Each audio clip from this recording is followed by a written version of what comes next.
Hi అండి, welcome back to my channel OTT talks.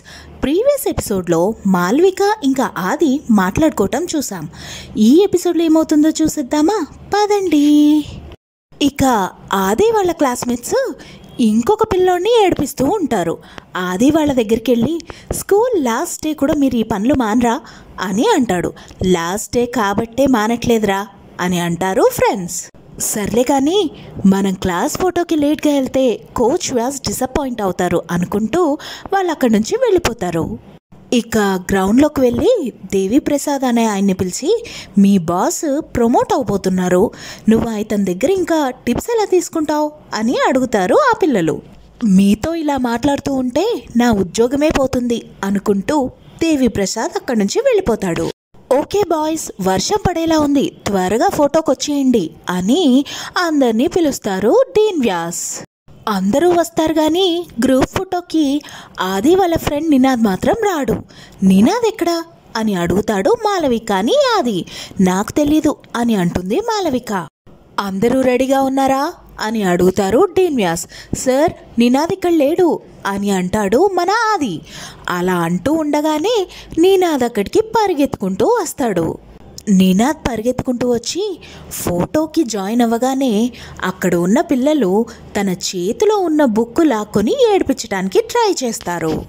అది చూసి ఆదికి కోపం వచ్చి వెంటనే లెగిసి వాళ్ళ చేతిలో ఉన్న బుక్ లాక్కొని వాళ్ళ మీద సీరియస్ అయ్యి నినాద్కి ఇచ్చేస్తాడు. ఆదు, నేను లేకుండా వాళ్ళని ఫోటో తీయనీయమని నాకు తెలుసు అని అంటాడు నినాద్. ఛాన్సే లేదు అని అంటాడు మన ఆది.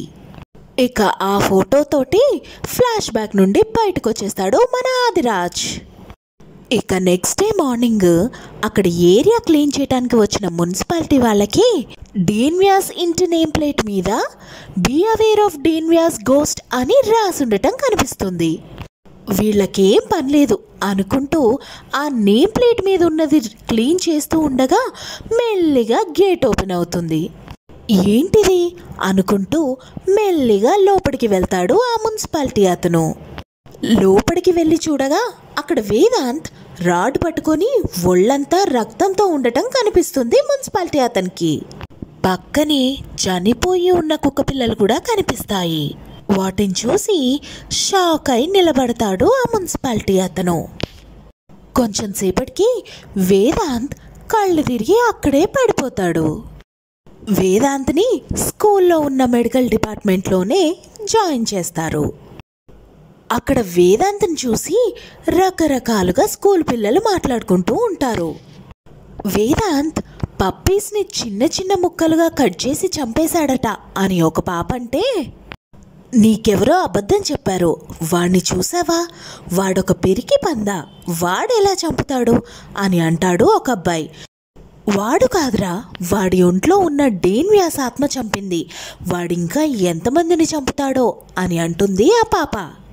ఆ పిల్లల దగ్గరికి ఒక మిస్ వచ్చి, ఈ స్టేట్లో ఉన్న బెస్ట్ స్కూల్లో మీరు నేర్చుకునేదిరా అని తిట్టేసి పిల్లల్ని అక్కడి నుంచి పంపించేస్తుంది. మరోవైపు డీన్ రోజు వేదాంత్ నైట్ హాస్టల్ వదిలి పారిపోతున్నా కూడా మీరు తెలుసుకోలేకపోయారా అని హాస్టల్ వార్డెన్ని తిడతారు.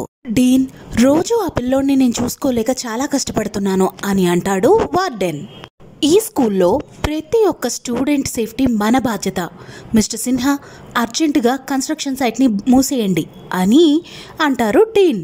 కానీ స్కూల్లో ఒక ఇన్సిడెంట్ జరిగింది కదా, దాని గురించి మాట్లాడండి. అందరూ ఈ విషయం గురించే మాట్లాడుకుంటున్నారు. ఒక 10 years అబ్బాయి కుక్క పిల్లల్ని హత్య చేయటం ఏంటి అని అంటారు చంద్రప్రకాష్ సార్. నింద మోపే ముందు ఆ అబ్బాయితో ఎవరైనా మాట్లాడారా, వాడే కుక్క పిల్లల్ని చంపాడని మీకెలా తెలుసు అని అంటుంది మిస్ ఘోష్. తర్వాత ఏం జరిగింది అనేది నెక్స్ట్ ఎపిసోడ్లో చూసుకుందాం. ఇలాంటి వీడియోస్ మీకు ఎన్నో కావాలి అనుకుంటే నా ఛానల్ని సబ్స్క్రైబ్ చేసుకోండి. Thank you so much for watching. Bye.